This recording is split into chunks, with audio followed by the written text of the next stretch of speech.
All right, let's jump right into this. Welcome to This Explainer. Today, we're going to completely reframe how we look at intoxication. Because, across centuries and cultures, this was never just seen as a physical state. No, it's viewed as a profound spiritual battleground. We're moving way beyond just the chemistry and brain receptors to uncover a deeply metaphysical story that has literally shaped human history. What's truly eerie here is the actual etymology behind the word itself. Alcohol is often linked to the ancient Arabic term alcohol, and in some ancient belief systems, this was literally translated as the spirit that eats the body. Crazy, right? It wasn't just a beverage. It was considered a substance that made humans wide open and vulnerable to unseen forces. Just think about ancient Babylon, a massive capital of hidden knowledge and magic. Intoxicating drinks were frequently used in secretive rituals for that exact reason, to lower human defenses and basically roll out the red carpet for unseen influences. So, this brings us to a profound mystery that's been debated across centuries. Is a drink just a drink, or is it an actual doorway to the unseen? When the mind's veil drops through intoxication, is it just biology doing its thing, or is a literal door opening up? Ancient traditions overwhelmingly believed that when human willpower drops, it creates a void, and unseen, chaotic forces are more than happy to rush in and fill that void. Let's trace this dark historical narrative from the very earliest days of humanity right up to the fall of powerful empires. Historical narrations speak of the ancient tribe of Kabil actually discovering fermentation through the whispers of dark forces, creating the very first liquid fire. Then we look at ancient Greece, where Dionysus, the god of wine, didn't just offer a drink, he offered a complete, terrifying loss of reason. And of course, in Babylon, King Belshazzar's arrogant, intoxicated feast ended with his entire empire collapsing in a single night. Take the Maenads in ancient Greece, for example. These were the fierce female followers of Dionysus. And they wouldn't just drink, they'd enter a state of total, uncontrolled insanity. The ancient world viewed this massive loss of control as a literal form of spirit possession or a divine invasion. They'd scream into the night, totally disconnected from their humanity. It really begs the question, were they just heavily intoxicated or were they taken over by something else entirely? Now, when we look at Judeo-Christian texts, it's absolutely crucial to note that the ancient languages carefully, intentionally distinguished between two very different things: the fresh fruit of the vine and fermented drinks that alter your judgment. It's a huge distinction. In the ancient world, fresh grape juice was seen as this pure, healing provision. But the fermented version, the stuff that clouds the mind and strips away self-control, well, that was heavily associated with intense moral and spiritual danger. Just look at this ancient warning from the book of Proverbs. It perfectly captures the danger of a mind clouded by fermentation. Notice the incredibly vivid language here: a serpent and a viper. It doesn't just casually say, hey, this is bad for your health. It uses the terrifying imagery of a venomous strike. It's a grave warning that the initial, maybe smooth feeling of intoxication is just an illusion. It's masking a deeply destructive spiritual poison that distorts your entire reality. So what do? How do you actually fix a society that is deeply entrenched in this venom?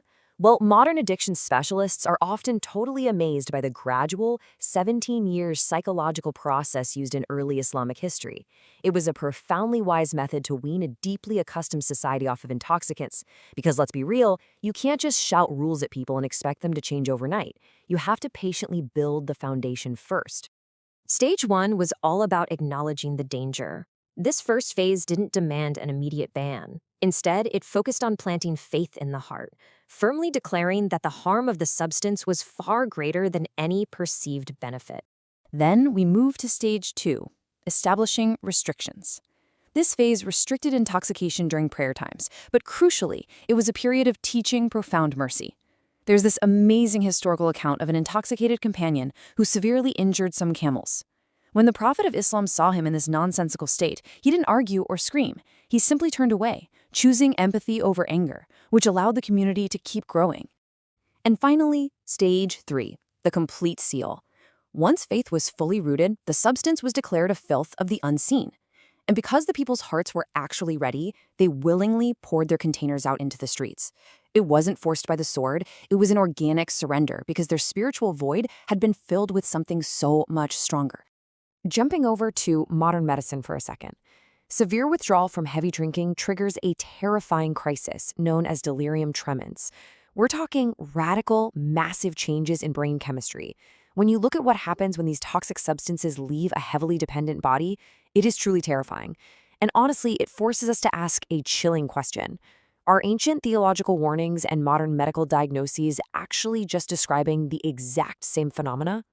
What is just so striking about severe withdrawal is how deeply these medical symptoms, the intense fear, the profound confusion, the hallucinations of dark crawling insects and shadowy figures, perfectly mirror ancient descriptions of demonic possession. Medical science calls it a breakdown of perceptual filters, but the patient is literally screaming at dark figures that no one else can see. To them, it's overwhelmingly real. So are the brain's filters breaking down, or is the veil between our world and the unseen being temporarily lifted? This ancient prophetic warning that it is the mother of all evils literally predicted today's tragic statistics. We're talking traffic accidents, violence, the general breakdown of society. When you look at the sheer volume of global tragedies that happen in any given 24-hour period, a staggering percentage are tied directly back to intoxication. It truly acts as a dark doorway, an enabler that lets the absolute worst aspects of human nature take the wheel. Which leads us to the trap of despair. This is where the profound spiritual battle really happens. The darkest trap isn't even the addiction itself, but the whispered lie that it's simply too late to turn back. When someone wakes up to the years they've lost, the immediate feeling is this crushing regret. And the unseen forces pushing them toward addiction absolutely want them to believe that the door to healing is closed forever. But here's the beautiful part.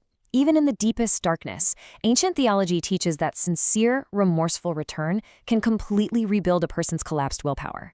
This concept of Toba Nasua isn't just muttering a quick apology. No, it is a profound, life-altering return. It's a declaration of war against your own lower desires. And the promise here is that no matter how far someone has fallen, the light can absolutely return, and the broken soul can completely heal. So how do you maintain that healing? Well, these 4 foundational shields are the absolute best weapons humanity has been given to permanently lock the doorway against dark influences. You practice istiaza, seeking refuge from the unseen. You practice zikr, building up strong spiritual walls through constant remembrance. You arm your mind with knowledge so you can't be deceived. And crucially, you reject isolation and lean heavily into community. Dark habits thrive in loneliness, right? So you've got to surround yourself with people who pull you upward. As we wrap up these incredible historical and metaphysical insights in this explainer, we really have to ask ourselves, how do we treat those struggling today compared to those profoundly compassionate methods of the past? Do we just scream at people to quit, or do we patiently reach their heart first? We should absolutely hate the destruction, but we must never lose the person, because the one sitting in darkness today might just be standing in the light tomorrow. Think about that. Thanks for joining me on this explainer, and I'll catch you on the next one.